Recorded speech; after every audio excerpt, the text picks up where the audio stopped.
Hi, and welcome to Street Level Marketing. I'm your host, Mark Lamplugh Jr. This show is all about real tactics that actually move the needle. And today we're going to straight into the new frontline AI driven marketing that small teams can run without a massive budget or a giant staff. My guest is Troy Cunningham Jackson, Chief Architect, Inventor, and CEO of Sugar and Leather AI, and the creator of Aries AI, a platform designed to help small and mid-sized businesses run what feels like global scale marketing and operations engine for under $100 a day. Troy, welcome to the show. Thanks for having me, Mark. I want to start with you because the why behind the kind of the build matters.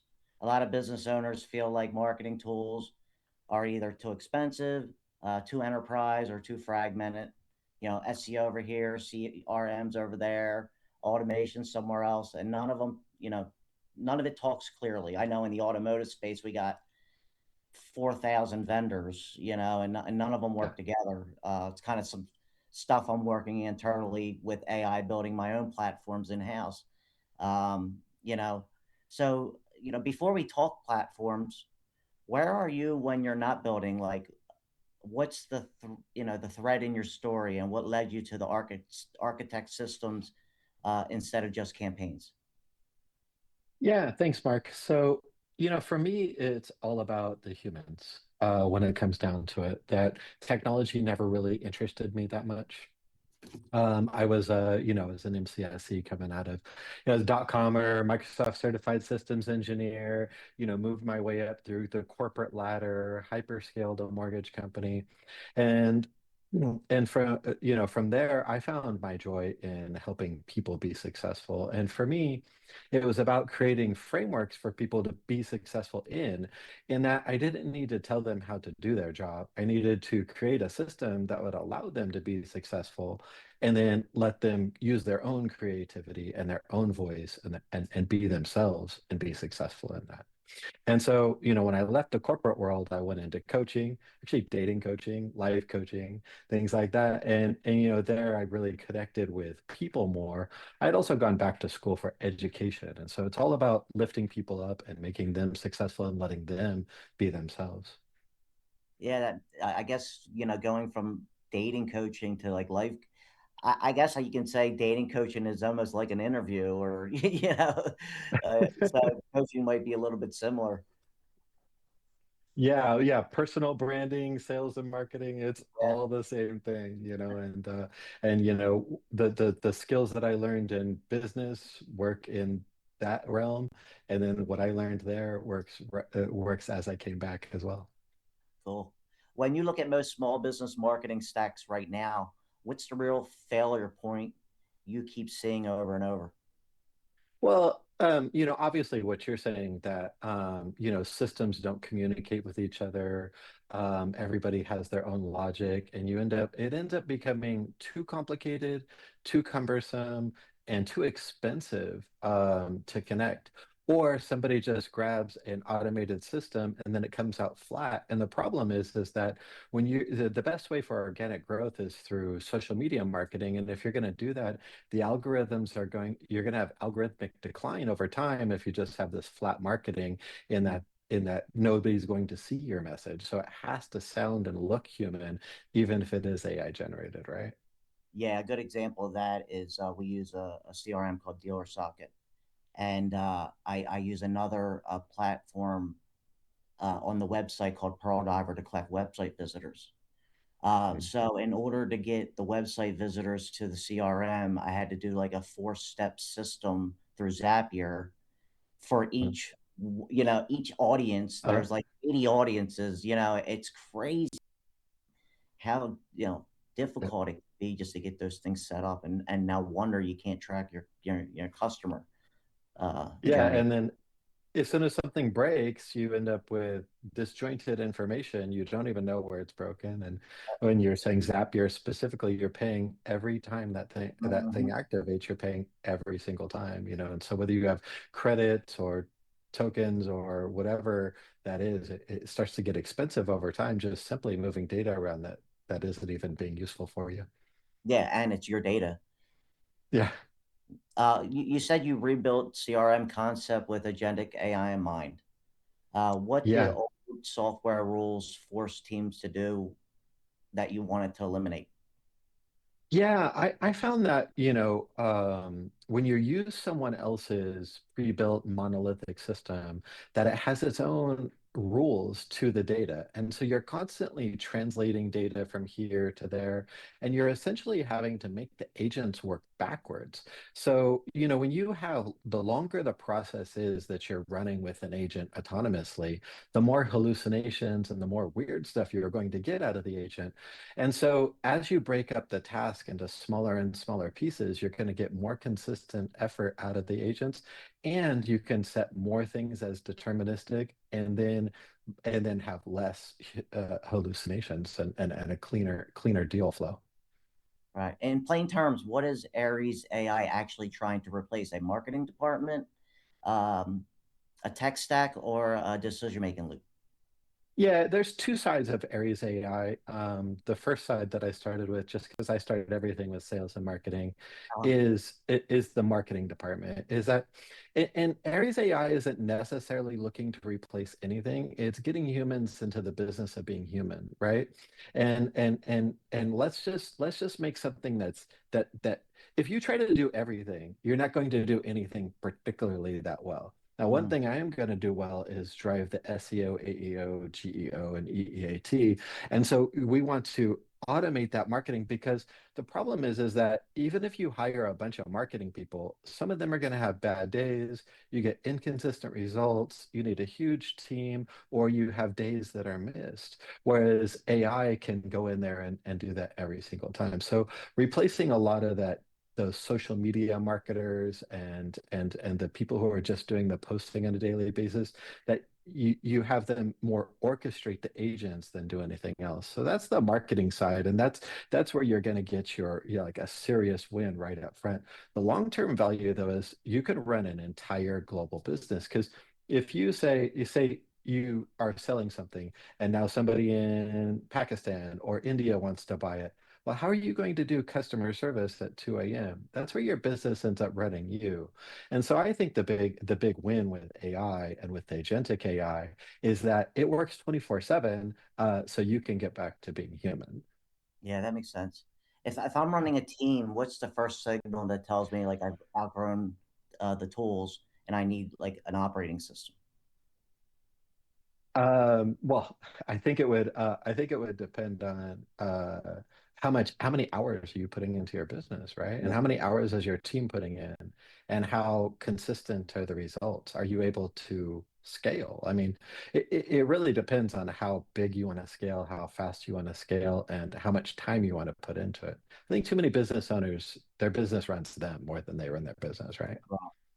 Yeah, and also, I think what a lot of people tend to forget about with all the AI and the agentic stuff is the token costs, Mhm. and it factors into you know what you're like. I'm using I use a few open calls to do cold marketing on Facebook, Mhm. and it's Yeah. doing well. It's, 5 or 10 leads a day, but Mhm. there's a cost to that, and it doesn't make sense. So it's like a new area, a new expense that wasn't there before.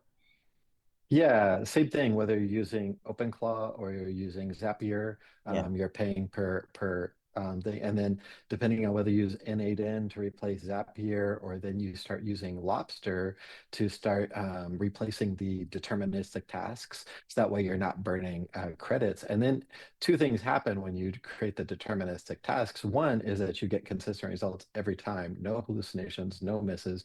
It's 100%. But then you have to spend the time with the developers to create those deterministic tasks. And that's where Aries comes in, is I want to just give you the whole business, because so many business owners say, "Oh, I want AI." Really, what do you want it to do? I don't know. What's your budget? I don't know. Okay, here's a system, less than $100 a day. Here's all your marketing, here's all your AI. use this, then tell me what you need. Now I can build you an individual system. And even developers love it because they spend so much time building these simple automations over and over and over. Here, let me just make it all simple for you. Here's a system that all does it for you. Now you can spend your time with your customer figuring out what they really want, as opposed to creating simple automations that are a waste of your time and a waste of money to create that one by one, company by company. Yeah, that makes sense. We're out of time this segment, but in the next Yeah. segment, I'm going to break down the Aries AI stack with you, and what it automates, what it should never automate, and how you keep performance marketing sharp while the system scales. So we'll be back after a message from these sponsors. Stay connected to this show and every Now Media TV favorite, live or on demand, anytime you like. Download the free Now Media TV app on Roku or iOS and unlock nonstop bilingual programming in English and Spanish. On the move, catch the podcast version at www.nowmedia.tv. Welcome back to Street Level Marketing. I'm here with Troy Cunningham Jackson from Sugar and Leather AI, and now we're getting practical. What the systems actually does day to day, and how a small business can run it without turning their brand into a robot. This is where the audience gets clarity, the difference between AI tools and the AI driven operating system. We'll define the moving parts, the acquisition, retention, the content, and the ops, and show how Aries AI stitches workflows together so execution speeds up without sacrificing quality. Troy, walk me through a real scenario. A small business wakes up Monday morning. What does Aries AI handle before the owner even opens their inbox? So the first thing Aries AI is going to do is, well, other than having answered all your customers' questions all night long, but especially in the marketing, is it's going to see what your competitors are talking about and what the market is talking about. So it's going to fill up your calendar with what it thinks you should be saying to make sure that you're in line with the market and speaking about what they're talking about. That makes You called out Salesforce being expensive, and I tend to agree with you. I've been with Salesforce, in one form or another over the last 15 years, uh, and other tools feeling static. What did you rebuild first, like the pipeline logic, the agent workflow, or the customer intelligence? I did the agent workflow first, and the automation portion of it. In fact, the front end, the original front end of Aries was simply just Slack because and you really, but with vibe coding these days, you can vibe code a front end, and then you only really need the front end to organize the data, to be honest with you, and then how you interact with it from there. Yeah. Yeah. What do you consider the non-negotiable human layer? The parts that should stay human no matter how advanced the system gets. Well, so, any of these systems that say we're going to get your SEO up in 30 days, or we're going to take over your marketing immediately, or here, just plug in and we'll start doing your marketing immediately. Don't do that. Any of those systems that do that are going to create algorithmic decline, and it's a long time to recover from that, and you're going to lose connection with your audience. The first thing you need to do is build your customer story and your narrative. It's narrative AI that's going to change the difference, and getting your founder story down and your company story down and why you're in business. It needs to start before you ever think about posting a single thing. Got it. If someone once measured wins fast, what are the first three KPIs you tune inside the system? The first KPIs that we're going to look at is, does it sound like you? So Okay. we have to first collect, if you're going to do AEO and GEO in this day and age. First of all, GEO takes about 3 months and AEO takes almost a year. So your quick wins, slow down. Yeah, we could go back and answer the phone for you. That'd be great. That's a good quick win. Your customers never go with their question unanswered. Obviously, we could do that. But you need to get your website up to have your blogs on there, your founder story on there, and can you look at a post and does it sound like you and does it speak to your customers? That's the first KPI is how the system sounds when it comes to the marketing, of course. Yeah. Where do most small businesses break automation? Is it the bad data, unclear offers, or trying to scale before they've nailed the positioning? I think um, companies, well, I think the first thing that they make the mistake on is inconsistency, and that's where Aries AI shines. Is that you don't want to post 3 days a week or post for 3 weeks then take a week off, Right. or even just even post 5 days a week. Post all 7 days. Let the AI fill in the gaps for you, and it's that consistency to market that'll get you the wins in the algorithm, and it'll get you the wins with the customers too. You want to be there when the customer's thinking about you. Yeah. Yeah, that makes sense. Yeah, you don't want a big break or pause in between what you're doing. You want to, even if it's something small every day. But when you're setting it up with the AI, do you find that if the AI is generating the content, do you get any flags for that when you're doing, with the SEO, or um, is it's still not kind of frowned upon as far as you know how you're being seen online? With it, it depends. When people try to post too fast and they don't get their narrative in there, and they don't make sure that it sounds like them. It gets flagged all the time. But when I'm posting through my AI, they think I'm the AI and the AI is the real person. Your AI should sound more human than you. As soon as you see those short posts, if somebody has a post that's like 10 lines long with a bunch of short sentences, you're going to get flagged for AI, and you're going to get algorithmic decline every time. That's just simply not how people talk. There has to be substance to the paragraphs, and real structure. There does. There does. There needs to be a balance between substance and depth to your post, but Mhm. also the clear message. I think most people skip too quick to the clear, concise message, and then you're too concise and you didn't actually say anything, and then you get the decline in the algorithm. What does a healthy handoff between the automation and the human operator actually look like inside your system? Well, inside the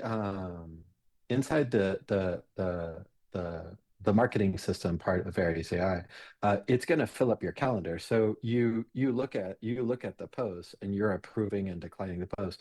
If you're seeing too many posts that you have to push back, or if you're realizing that you're not pushing back enough, then you may just sound too much like other people. I think the biggest thing is you need to talk to your AI. Your Mm. AI needs to hear your voice. If you're just typing to your AI, it's gonna come out. It's gonna come out all wrong. Do you do you is the AI planning out the post based on the, I guess, your business needs, or are you giving it like an outline of like topics that you want to cover over, say, the next 30 days, and then it's creating it? Like, how does that work? It's done in two ways. First, you have your own narrative and what you want to talk about. And then it's planning out your posts based on what your customers and the market is saying, then running it through your narration. But in the ideal world, you should get onto Aries every day and talk to it about, you should see what the clients are talking about, and then you should put your input into it every single day. What's amazing about Aries, though, is that it will fill in the gaps when you're missing. But if you're not interacting with it on a regular basis, then that's where an account manager will come back in and make sure that we put a human voice to it. No matter how good the AI is, you will start to sound like everybody else, and you need your custom voice in there. We need to know what you're saying about it. If you sound exactly like your competitors, that's where you could end up getting flagged. And if you're not putting your voice in, then there's no differentiator for you. Yeah. For a company with a limited budget and limited time, which workflow usually delivers like the fastest payback once it's automated correctly? Well, like I said, you start everything with sales and marketing. So I'll drive your AI traffic and your AI, your website traffic, your customer trust. Because the first thing that customers are doing these days is they are going into AI and asking them about you and about your company. And that's where we're going to start first. That way, when you get on the phone, people are already excited to talk to you and know that you're an expert in the field. Yeah. When a small business, usually says, "I tried AI and it didn't work," what do you usually find missing from their setup? It, you know, it when you say small business, it really depends. It has to do with did you spend the time and build it and working with the AI and learning it and having it learn you, or did you just take the out of the box thing? Most people just take the out of the box um, build and start posting, and that's a miss. But when you talk about a small team, if you're talking about a company, then and the leadership, the biggest thing is you do not have the buy-in from your employees because they Mm. think it's there to replace them. And until you've gotten the buy-in from your employees and them using the system properly and telling them that you're going to scale the business and hire more people because of AI, you're going to make their jobs easier. Until you get your employees buy-in, you're never really going to see the results from AI. Yeah, I mean that goes with the online chat, the AI web chats. I mean, you just don't plug them in and they start communicating with customers. I mean, they got to be trained, and it takes time. I mean, it takes a commitment, and I think a lot of businesses, fail to see that. And I think sometimes the vendors fail to present that. They'll present a product that's great. You see it's great, but they don't tell you what Mhm. was put into it to make it that great, you know, and the time commitment that it's going to need. Yeah. Yeah. When I started with AI, I was spending 40 hours a week on my AI, Mhm. but that's what you should be doing. It's like training an employee. AI is like an employee. If you don't spend time training your employees, then they don't do a good job for you. And that's just life. Well, yeah, exactly right. They don't work out. So we're out of time. Troy, if somebody wants to follow your work or learn more about Sugar and Leather AI or Aries AI, where should they go? Well, definitely my LinkedIn, Troy Jackson, California there, but my website, sugarandleather.com. You can simply see my coaches network and I'll have Sugar and Leather AI up soon. Good.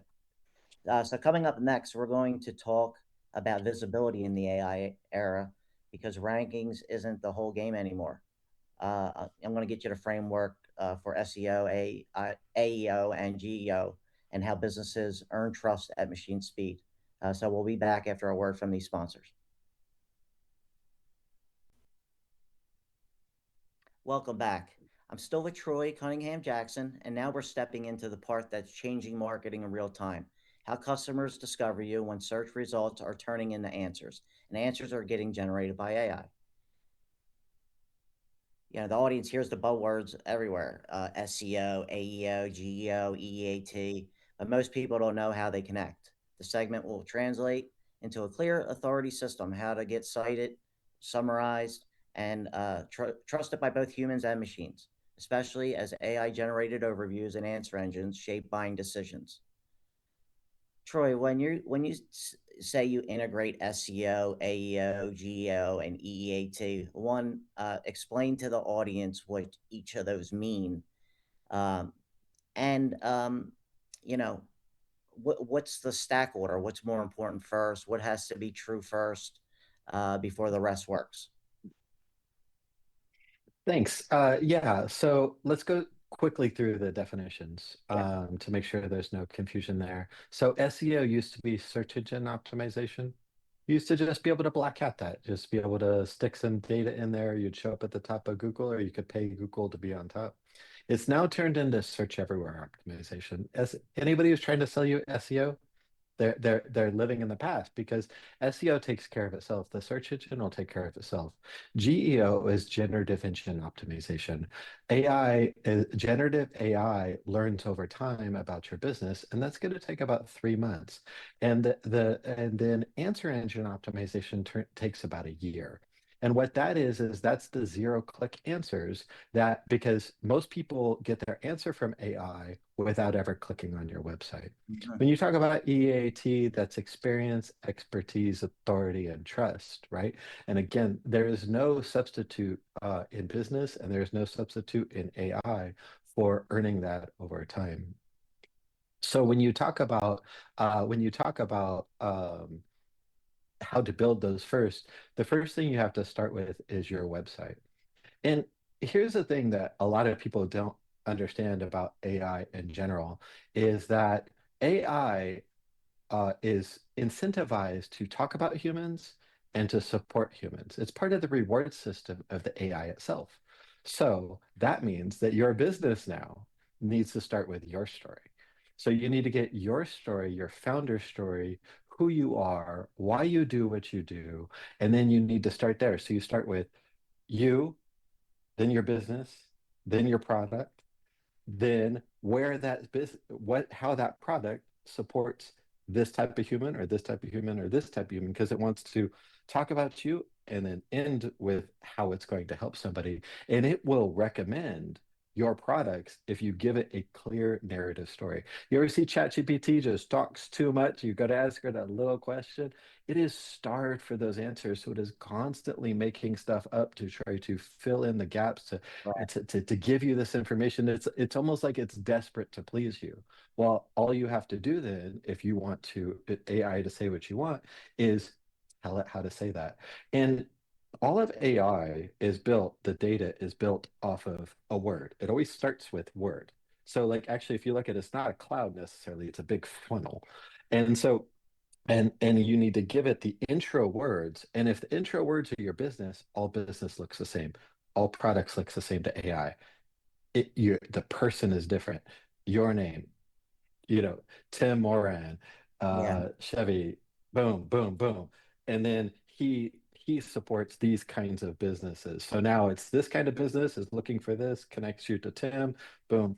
Now you've made a human connection through AI. It won't recommend your business unless you pay it to, right? Yeah.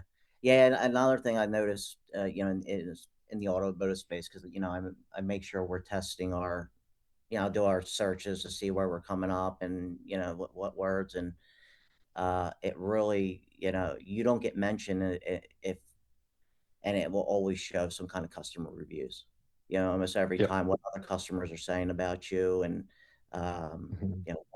why they shop with you, why they don't. So and Google, I think, is getting really strict now on making sure your reviews are authentic. Right. You can't give gift cards anymore or, anything like that. I mean, you gotta do a good job, basically, or you're not going to get shown. They're flag you, and then you're going to get penalized. If I'm a Right. local business, what content format earns AI trust fastest? Is it FAQs, comparison pages, or case studies, or something else, or a combination of those? Well, you need a combination of two different things when you're doing AI. It's a short form and long form. So Okay. first you need to have long form content on your website that is specifically talking about what your story is. And it needs to someplace to look for all those answers. So it's more about the knowledge base, and the FAQs will actually overcome the reviews over time. Even though it's pulling the reviews from different places, when your social media is backlinked into your web page, you put the review out there, then you backlink it into your website and say why that customer recommended you and why you are good for that customer, right? And when it has that answer, you're much better off. What's a practical EAT upgrade a business can do this week that will actually move credibility? The number one thing I tell anybody here, free advice, put a blog or knowledge base on your website, put long form content. You want to have white papers, I don't know, founder stories, create the human element of your website so that way AI will look at your website and be able to tell your story and see you as a human with that's interested in human outcomes, not just say selling a car or something, Yeah. right? Where are brands getting it wrong with AI visibility right now that you see? Are they over optimizing keywords, under investing in proof, or publishing content with no point of view? Yeah, it's publishing content with no point of view, Uh, and they don't give AI the whys. And if AI doesn't have the whys, then it's going to go someplace else to find the whys or make them up, and then you're lost in the weeds, right? right. Give me your don't do this list. What are the top mistakes that cause businesses to disappear inside AI generated answers? Uh, well, don't do the quick fixes. Automate your posts right away. Mhm. Don't let AI post for you for the first 30 days. Okay. Talk to your AI, write at least 10 really solid, amazing posts and get them out there. And then put those into see how they respond, how your customers are responding to those, what's getting the most likes, the most conversation, and then put that into AI. Like say even just Claude, just stick it in Claude and like this every time. And then start creating your posts, then stick it through Claude to have it post through that for you. Yeah. Is Aries using its own proprietary large language model to create the content, or are you plugging into and like any of the third parties? Not yet, not yet. Currently, you can do it. I'm doing it all through commercially available products.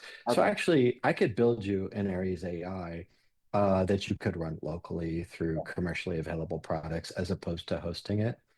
The advantage of me hosting it is that then it's constantly updated by my team. And Hmm. so Aries AI is a $2 million build that's going to be constantly iterated. And I'm probably only about $300,000 of the way into it. So eventually it will be running on local AI to just eat up to just be able to run it on my own AI I can control. But right now it's all commercially available. Is all the data from the performance of the websites that people are signed up to all tracking in the back end? Because I gotta think that that data helps the performance of future posts if it's doing that. Yeah, absolutely. It grabs all of your performance metrics off of all your social medias, off of all of your websites. The thing is, there's two types of AI, right? There's agentic AI where it's out there just doing things for you, and then there's generative AI which learns over time and improves the agentic AI. So you want to use both types of AI. So you need to feed it mass amounts of data. AI is a data like it can just absorb tons and tons of data. So we connect and we authenticate with every single one of the social medias as opposed to just grab and post. So that way it can grab all of the data, every ounce of data you can Aries can grab, it's grabbing and putting in there. Important is the structured data and schema in the new environment with the AEO and GEO, and where do businesses tend to overcomplicate it? Well, I think businesses often end up overcomplicating it using things like Notion, Salesforce, HubSpot. Then they're trying to translate between that and their own database. And that's where Aries AI, the first thing I did was break the thing apart and let you run everything on a substrate. So that way your social media and CRM and everything can grab from one central hub of data, and then the agents can act independently as opposed to being stuck inside of a system's schema or data structure, and then translate to this data structure, and then translate to this data structure. You're wasting time translating, and then your data is in different areas and in different formats each time. So by breaking it apart, you don't want agents inside your software. You want it acting on the outside of your software and grabbing the data from the same place that is. I'll give you a quick example. Sure. Say you call into Aries and you go to schedule a phone call, right? So a lot of people could go to cal.com or Calendly and hope that it has the right information. Instead, what we do is we have the agent goes directly to your Google Calendar or and through an API and sees exactly what's available, then sets the appointment with the client, and then goes to say cal.com to then make the appointments. Because I don't need to rewrite all the logic around it, but I don't want to trust that the data inside cal.com is updated to what's actually in your Google Calendar, because those syncings end up way out of sort all the time. So you go straight to the horse's mouth for the data, then you communicate with the customer. Once you figure it out, then you can let people's cal.com or different things schedule it and update everybody and coordinate and do all that kind of good stuff. But you need that raw data to be coming into AI, because it doesn't need it structured the way a human does. Yeah, that makes sense. In our final segment, I'm going to ask you to, for the rollout plan, how the implementation works, what's burning time, burning budget, and breaking the brand, and what the future operator looks like when AI becomes the default teammate. When we come back from a word from our sponsors. Stay connected to this show and every other Now Media TV favorite, live or on demand, anytime you like, by downloading the free Now Media TV app on Roku or iOS, or unlocking nonstop bilingual programming in English and Spanish. On the move, catch the podcast version at www.nowmedia.tv. Welcome back to the final segment of Street Level Marketing. I'm here with Troy Cunningham Jackson, and now we're going to make this actionable, the rollout plan, the guardrails, and how to build a system that drives revenue without turning your marketing into noise. We're going to talk about the strategy and the steps, the implementation sequence, where to start, how to test fast, and how to keep the brand voice consistent, which is probably the most important part. We're also going to address the real world constraints, limited staff, inconsistent data, and the temptation to automate before the fundamentals are ready. Troy, if I give you 30 days, what's your step-by-step rollout sequence? What do you install? What do you measure? And what do you not touch yet? Yeah, so the first thing we're not going to touch is your marketing and your social media. And we're not necessarily going to touch your customers right away, right? Mm. So we're gonna bring it in. Obviously, we got to get all your data, get it into the system, create the CRM. That'll all be happening in the background. But what you're gonna spend most of your time doing in the first 30 days is building your brand voice, updating your website to make sure that the AI knows what to say about you, and creating that narrative AI that'll tell your brand story and sound like you. Where do you start building truth in the system? Offer clarity, the data hygiene, or customer journey mapping, and why? Yeah, I think data, you've got to get the data out of the old systems. If, people tell me all the time, oh, well, we could just integrate this back into HubSpot or something. No, no, no, no. I'm going to pull this out into a Supabase and deal with it myself. So that way my agents can get to it. You can have your HubSpot go and access my data then at that point, but I need there to be a truth of data. But then we're going to go in there and we're going to, like I said, it's all about your brand story and get in there. And how do you talk to your customers? How do you post on social media? How, why are you doing your business the way you're doing it? And that's got to be where you start. What's the moment you know it's working? Like, what should a business see in terms of maybe leads, conversion rate, or retention? Like, and what's the timeline look like? So after the first 30 days, you'll have consistent 7 days a week posts that sound like you. Assuming that you continue to talk to it, of course, and you continue to interact with the system. And then you're going to see that no customer, you are never have have a customer waiting on an email. You're never going to have a customer who's frustrated they couldn't get a hold of somebody. That's going to be the customer service is going to be the first thing that you see in there. How you build Aries to sell for you, that takes a fair amount of time because it takes the generative AI to learn how to listen to you. When you look at our sequence CRM that's inside there, it it will coach your salespeople as you go. It will update your CRM while you're talking to the customer. But that's all in the 30, 60, 90, 120 days because it takes an awful lot of time, an awful lot of human man hours to sit down and work with it to tell it what's important and what's not. And there's just no getting around that amount of time. Yeah. Is this replacing CRMs for businesses? And I asked that because in the automotive space, like I said, we use Dealer Socket, which, it communicates with Dealer Build, and we have inventory coming in there. So, is the Aries going to be like a separate system that then in Well, it depends.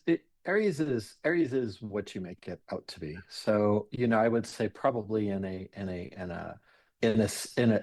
business that has a very specific CRM section, you're probably just going to still use your CRM. yeah, And then at that point, we're going to build Aries AI to do your marketing, most likely. And then even then, I'm not going to sell you something that isn't going to work for you. So I might even just say, hey, why don't we go with this third-party company to do your AI receptionist? Because unless you're replacing everything in your business, then Aries AI can't work perfectly for you. So we'd probably just stick in the performance marketing side of it. God. How do you keep the human creativity in the loop so the brand doesn't get homogenized by automation? That's where we're going to follow up with you and be like, okay, Tim, did you look at this post? What do you have to say about it? And we'll work with you for the first 30 days sure that every single post and interacting with it. And we'll see on the backside if you've gone too many days without interacting with your post, we'll go and talk to Aries for you.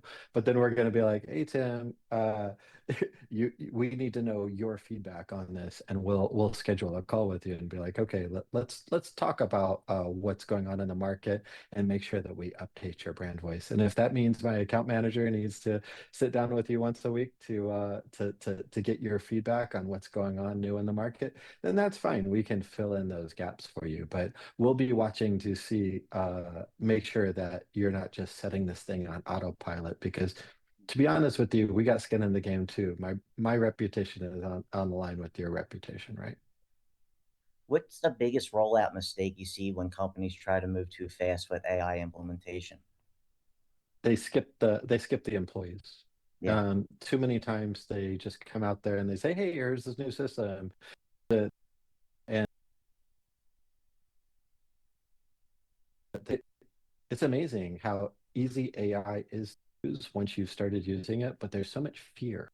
And in fact, whole panel on From Fear to Framework, right? A whole panel series about that because it's the fear of AI is the biggest problem is either you're afraid of learning something new or you're afraid it's going to replace your job or you're just intimidated in general. I mean, for God's sake, we're talking to a computer that yeah, has the IQ of Einstein. But when you sit down and you learn it and you get the employees buy-in, they're going to love working with it. And the other thing I will warn people too is when you bring AI into your business, it exposes your bad management and it exposes bad management hires faster than it does anything because your employees now have an Einstein level person and they're talking to them about how good you are. So make sure that you start by training your managers, then you get the employees involved, and then you guys all tackle it together. yeah. Well, it's funny that many have the fear that AI is going to take your jobs, but the caveat to that, if you don't start using AI, it is going to take your job. But the ones that start using it and implementing it into their work day, you're going to have a leg up and you know on people that aren't. And I really think that's where it's going to come into play for people. Absolutely. And I think how many of us really are we're dying to sit in a cubicle 24/7, or we're dying to be delivery drivers, or dying to the jobs that it replaces are the mundane tasks. You think about even if you're running a business, what 10% of your time is spent thinking? I think Mhm. it's a new age of a new renaissance. It's a new age of thinking. It's going to free you up from your everyday tasks to allow you to get back to being human and thinking and being great at your job as opposed to just checking off boxes all day long. If you were advising a founder watching this right now, what's the one action they should take this start with AI driven revenue system? First thing you do is download ChatGPT or Claude, whichever one you like, one of the two that keeps context over time, and have it start teaching you. Ask it questions. The people who are successful with AI, whether it be personally or professionally, start by with not what for me to force it to do something for you. It's what can I learn? How can it teach me, and how can we do this together? Think of it as a partner as opposed to a tool. Uh, Yeah. yeah. Yep. I use it daily. I'm using, I don't know, probably 20 or 30 different AI systems, you know, down to it Yes. all throughout the day. It's like, you know, it's almost an obsession. I love it, you know, some Oh, of the things it's it's doing. It's amazing. absolutely. Before I let you go, you know, give the audience, you know, one more time where they can connect with you, explore your websites, and find more about you.